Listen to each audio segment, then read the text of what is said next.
Nous sommes en 2025 et cette année, c'est la 3e conférence des Nations Unies pour l'océan, l'UNOC.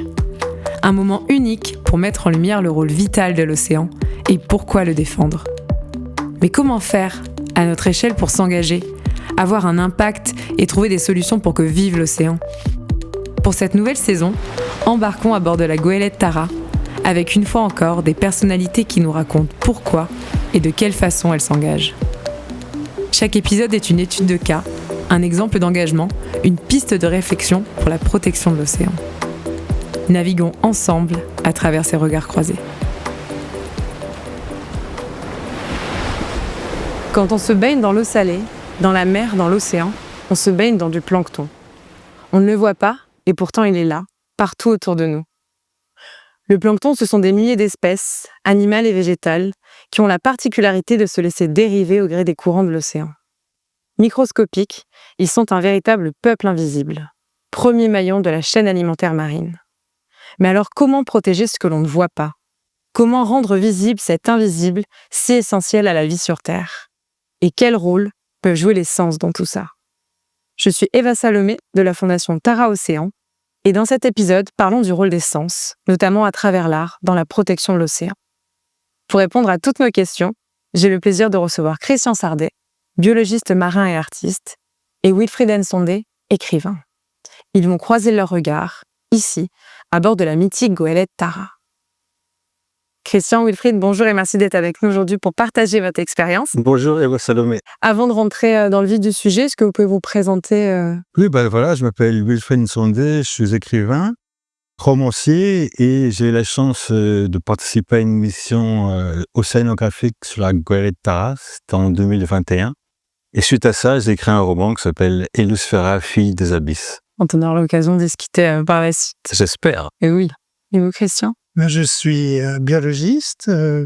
J'ai fait une grande partie de ma carrière à la station marine de Villefranche-sur-Mer, d'où nous avons eu l'idée, il y a maintenant plus de 15 ans, avec Eric Carsanti et Gambi Gorski, de faire une expédition qui s'est appelée Tara Océan. J'ai accompagné cette expédition depuis ses débuts, et en particulier avec une illustration justement de ces peuples microscopiques, le plancton. Pour ce podcast, on a pris l'habitude de commencer avec une même question. Quel est votre lien à l'océan ? Mon lien à l'océan est très lié à mon expérience sur Tara, puisque je suis resté quand même 5 semaines au large du Chili, sur le Pacifique, à un moment où il y avait le confinement.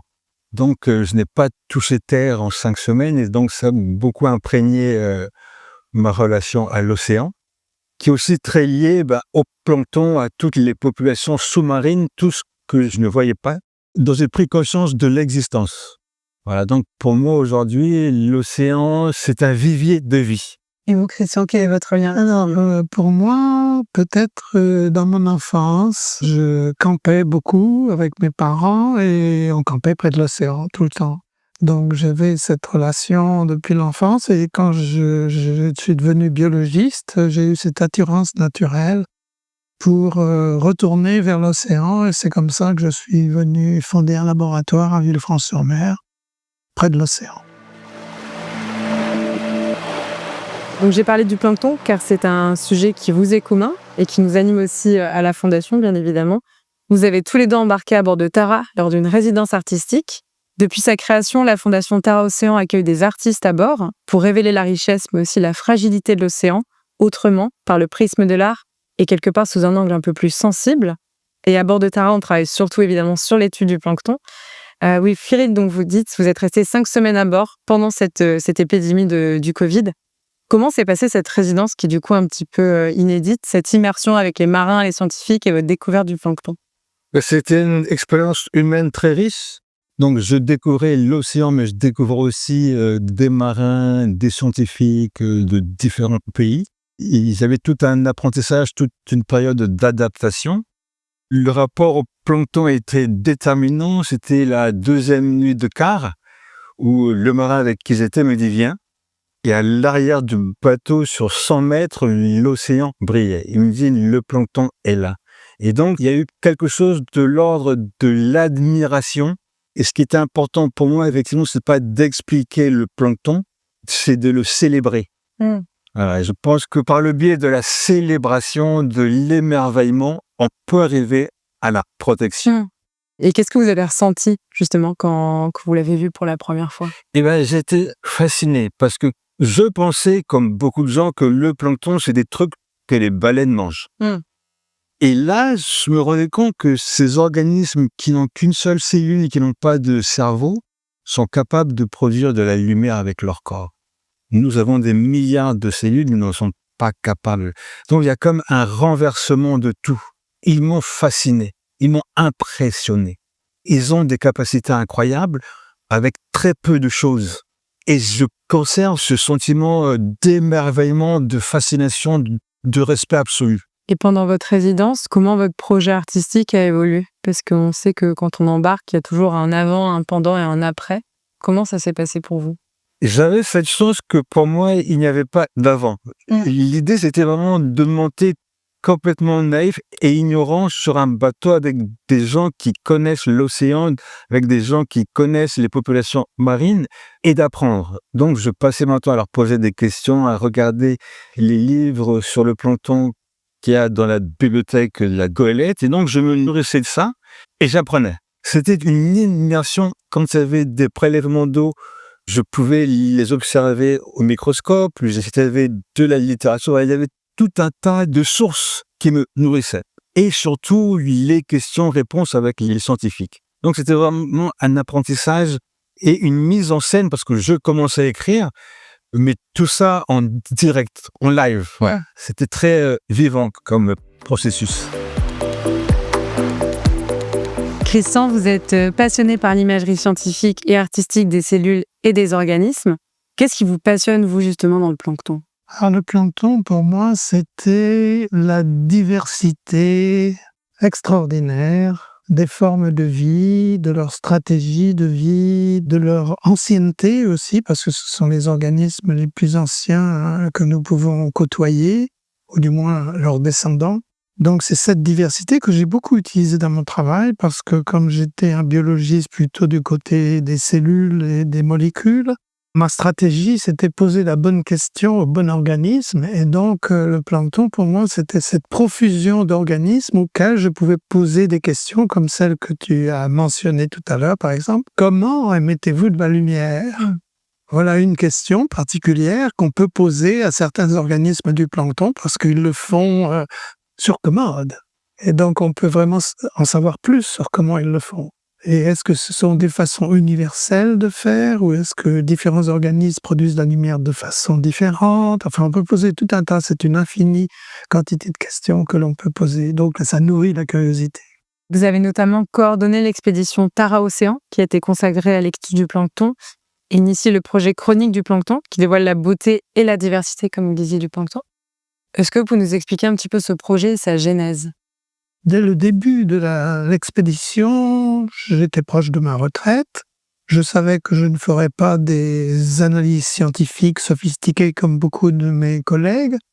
Et je savais aussi que l'emphase sur l'analyse génétique n'allait pas être un très bon moyen de faire comprendre aux gens, même à nos collègues, ce qu'était vraiment le plancton. Donc c'est à ce moment-là que j'ai décidé, avec quelques personnes du CNRS, de mon entourage à la station marine et puis mon fils, Noé, de faire ces petites histoires, en fait, de raconter des petites histoires sur différents organismes du plancton.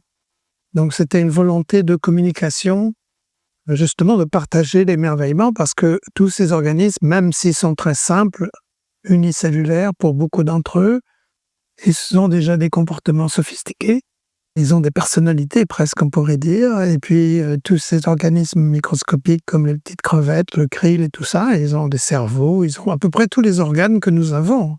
Donc ils ont toute une sophistication qu'on voulait transmettre.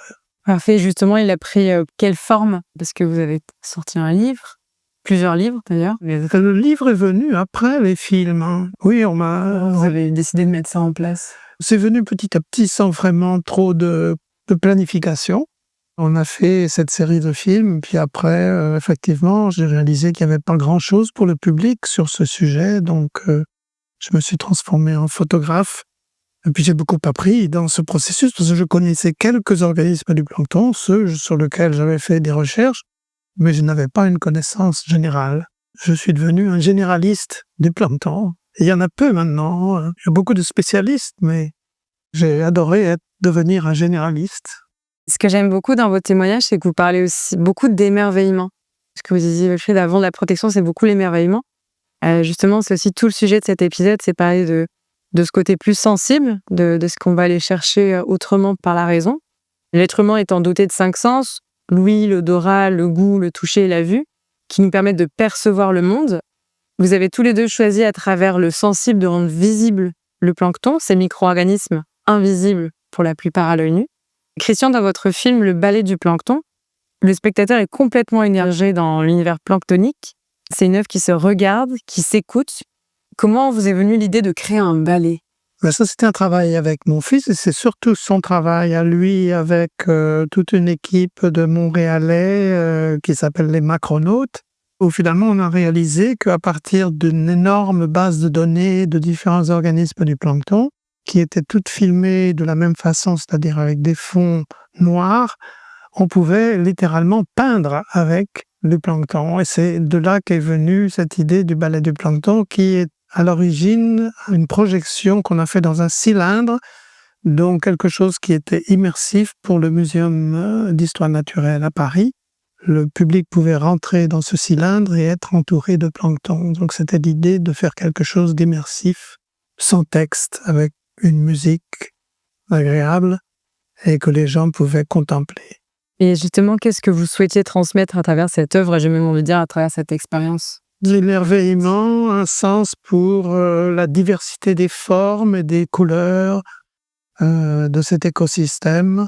Oui, avoir un sentiment de cette biodiversité. Le plancton est certainement le meilleur exemple qu'on peut donner de biodiversité, parce que très souvent on dit « Ah, les insectes, etc. » Mais les insectes, ils ont c'est un plan d'organisation du corps. Mais le plancton a de multiples façons d'organiser un corps. Donc c'est ça qui est vraiment la biodiversité. Très bel exemple. De votre côté, Wilfried, dans votre roman Hélioséraphie des abysses, c'est avec les mots et donc l'imaginaire que vous nous emmenez dans un univers où les micro-organismes deviennent des personnages principaux. Est-ce que vous pouvez nous en dire un petit peu plus sur ce roman ? C'est pas si imaginaire que ça, parce que tout se base sur les observations scientifiques. L'idée, c'était simplement, donc, et surtout autour de la symbiose, donc qui est l'union de deux planctons, et parfois donc entre un animal et une plante, ce qui est quand même exceptionnel.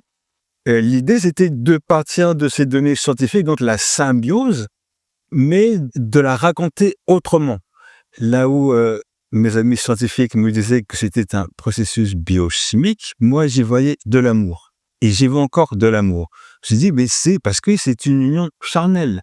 Et donc l'idée, c'est d'amener les lecteurs à s'intéresser à ces merveilleux au plancton au travers d'un phénomène que nous connaissons bien, l'amour. Donc il ne s'agit plus d'explication, il s'agit de ressenti. Parce que donc, ça implique que le plancton aurait des sentiments et ça nous rapproche du plancton parce que s'ils peuvent s'aimer, ils nous ressemblent beaucoup. Ça crée une proximité entre le plancton et nous. Et j'ai pu affirmer aujourd'hui que ça fonctionne parce que le livre est sorti en 2022 et j'ai déjà fait le tour du monde avec ça. On m'a invité sur les 5 continents pour en parler. Parce que le livre rend le plancton beaucoup plus familier. On n'est plus à des trucs que les baleines mangent, on est à des organismes qui sont complexes et qui ont des sentiments, des ressentis, qui se cherchent, se trouvent. C'est un peu nous. On a fait un film pour la plateforme TED qui s'appelle Sex in Plankton. Mais ils n'ont pas aimé ce titre, ils l'ont changé pour Comment la vie commence au fond des océans. Ah, moi, j'assume, ce roman est une histoire d'amour de plancton. Et c'est ce qui fait son intérêt. Et ce qui est drôle, c'est qu'au début, quand j'en parle, les gens sourient. Quand ils lisent le livre, c'est une autre affaire. Vraiment. Oui, ouais. Mais parfois, il y a de l'esclavagisme dans ces histoires de symbiose. En fait, très souvent, l'autre prend le dessus et esclavagise ou cultive son symbionte. Oui, mais c'est comme des phénomènes d'emprise totale Voilà. dans certains couples. Voilà, oui, c'est très proche, hein. C'est très intéressant de voir justement que la création artistique amène une autre perception. Là où on a les données scientifiques, c'est-à-dire comment on quitte cet élément rationnel, on va vers de l'émotionnel, comment on interpelle autrement. C'est pas l'art contre la science, Non. au contraire. Voilà, moi, je n'aurais pas pu écrire ce livre sans les scientifiques. C'est juste une manière de présenter la science autrement, de présenter la science côté cœur. C'est beaucoup plus agréable, c'est fluide. Dès qu'on parle d'une histoire d'amour, tout le monde se sent concerné. Il y a plus de facilité à se l'approprier aussi. Oui. Et du coup, il y a aussi moins de clivage entre l'humain et ce qu'on appelle la nature. Ouais. On est dans quelque chose de beaucoup plus écosystémique. Nous faisons partie de cet écosystème où on s'aime, le plancton aussi. Voilà, on est dans une communauté du vivant. Mais c'est aussi, je pense, le fait par le fait de donner des sentiments et des ressentis à une espèce qui ne nous ressemble pas forcément au premier abord. Ce qu'on a pu voir avec d'autres espèces aussi animales et végétales, mais oui, le fait de replacer l'homme au sein du vivant et pas au-dessus du vivant, Absolument. ça aide énormément. Et même ces unicellulaires ont des comportements. Donc, ils sont peut-être pas de cerveau dans le sens où nous l'entendons, et ils ont des comportements. Donc, effectivement, ils ont une sorte d'intelligence, une sorte de mémoire dans chaque cellule, évidemment. Oui, puis, par exemple aussi, je crois qu'on n'explique pas pourquoi certains phytoplanctons, au lieu de rester accrochés, il y en a qui se décrochent et qui cherchent un partenaire de symbiose. Il y a des individus. Ce ne sont pas que des espèces où chacun fait la même chose. Il y en a qui se distinguent dans leur comportement, comme nous le faisons aussi. Donc il y a un système peut-être de société aussi qui existe au sein des planctons. Oui, et j'aime beaucoup la littérature pour ça, c'est que on va mettre le focus sur des individus. Donc on n'est plus dans des espèces de masses indifférenciées. Il y a le plancton et puis il y a Xanthelle, Deinosphéra, voilà. Des individus, des personnalités, avec leur fragilité et ainsi de suite. Ouais. Comme nous, on n'est pas que une masse, une nation, une population. On est Elva, Christian et Wilfried. Eh bien, le plancton aussi. J'aime énormément cette approche, très intéressante, parce qu'on le voit, les sens, d'une certaine façon, nous relient à la vie. Ça permet aussi une prise de conscience par un autre angle, par une autre perception. Avec vos œuvres, audiovisuelles ou littéraires, vous nous embarquez dans un univers encore très méconnu, quand même, pour la plupart. C'est une forme de sensibilisation et donc une forme d'engagement personnel pour protéger l'océan et son peuple invisible. Quand on parle de la protection de l'océan, quel rôle, justement, peut jouer le sensible dans cet engagement ? Eh bien, je dirais que le rôle qu'il peut jouer, c'est un rôle pédagogique. J'ai fait cette expérience en montant sur la Goélette. Je ne savais rien des populations marines. En 5 semaines, j'étais émerveillé. Pourquoi ? Parce que j'ai appris. Et aujourd'hui, quand les gens voient les images de Christian, quand ils lisent mon livre, ils apprennent. On a tort aujourd'hui sur les questions d'écologie, d'environnement, de culpabiliser. Ce n'est pas un bon chemin. Il faut qu'on prenne conscience qu'il faut faire de la pédagogie. Les gens ne savent pas. En même temps, c'est une autre forme de pédagogie que vous mettez en avant. C'est pas un texte scientifique classique. Vous n'avez pas expliqué telles espèces ont telles interactions. C'est une autre approche aussi, justement, ce sensible, comme vous disiez, passe par l'émotion. Mais il y a toujours la science et le rationnel au cœur du sujet, quand même. Ah, mais je suis convaincu qu'il existe une intelligence des émotions. Avec les émotions, on apprend. Alors oui, certes, on vit un moment de l'histoire où il y a une espèce de dictature du rationnel. On n'apprend pas seulement rationnellement. Les émotions nous font apprendre ce que nous sommes et ce que le reste est. Dans ce sens-là, oui, il y a l'art joue un rôle important, tant est qu'on lui donne de la place. Oui, ça se tient. Oui, c'est une question de raconter des histoires. Les gens sont sensibles à ces histoires. Et si on leur donne du merveilleux et du suspense, de l'émotion, je pense que ça passe. La connaissance passe. Alors que si on est trop scolaire, à ce moment-là, ça réveille des mauvais souvenirs pour beaucoup de gens qui ont vécu l'école comme quelque chose d'assez contraignant, peu créatif. Donc c'est ça qu'il faut essayer de faire, c'est sortir de ce carcan scolaire. Et la science, évidemment, est vue par beaucoup de gens comme une extension du scolaire, par le merveilleux, l'histoire, les sentiments, les émotions, donc une démarche plus artistique. Art et science, c'est vraiment une bonne démarche pour communiquer la science. Oui. Sur la base du roman Héliosphéraphie des abysses, j'ai travaillé pendant 2 mois avec des élèves de primaire malentendants et en même temps avec l'école des hautes études en sciences sociales et Harvard. C'est fantastique. Tous qui soient donc des enfants malentendants ou des pontes des universités françaises et américaines trouvent dans cette démarche-là un intérêt pédagogique. L'art a cette capacité de pouvoir être universel, de toucher chacun. Ce que la science n'a pas forcément. Complètement. Si vous allez dans une école primaire de malentendants et vous parlez de processus biochimiques, vous les perdez. Mais si vous leur dites, dans l'océan, il y a des petites bêtes et des petites plantes qui tombent amoureuses, alors ils vous regardent avec des yeux, ils ont tout compris. Ils ont appris. Appris autrement. Voilà. D'une certaine façon. Ma dernière question, c'est sur l'engagement, puisque on est dans cette mission UNOC, qui est une expédition qui est beaucoup plus portée par le plaidoyer, par les engagements de la Fondation. C'est aussi pour donner des clés, des outils à tout un chacun pour pouvoir donner des pistes de réflexion, d'engagement. Si vous aviez un conseil pour quelqu'un qui a envie de s'engager, quel serait-il ? Spontanément, moi je dirais que je lui demanderais de ne pas, de ne pas être dans une démarche de s'engager dans un combat.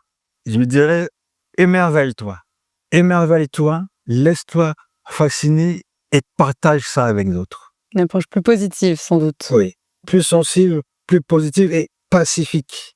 Diffusons l'émerveillement. Diffusons l'émerveillement et le savoir. Dans ce temps de fake news, il y a beaucoup de choses qui circulent qui sont complètement fausses, qui n'ont aucune base. C'est important de faire circuler le savoir et les choses qui sont belles pour l'émerveillement. Ouais. C'est vraiment important. Je suis pour la diffusion du savoir et de la beauté. Voilà. Wilfried, Christian, merci beaucoup pour cet échange. Merci Eva. Donc on vient de le voir, le sensible nous aide d'une certaine façon à percevoir autrement notre environnement et ce qui peut nous paraître lointain, voire invisible. D'une certaine façon, on a envie de dire que rien n'est invisible à qui veut le voir.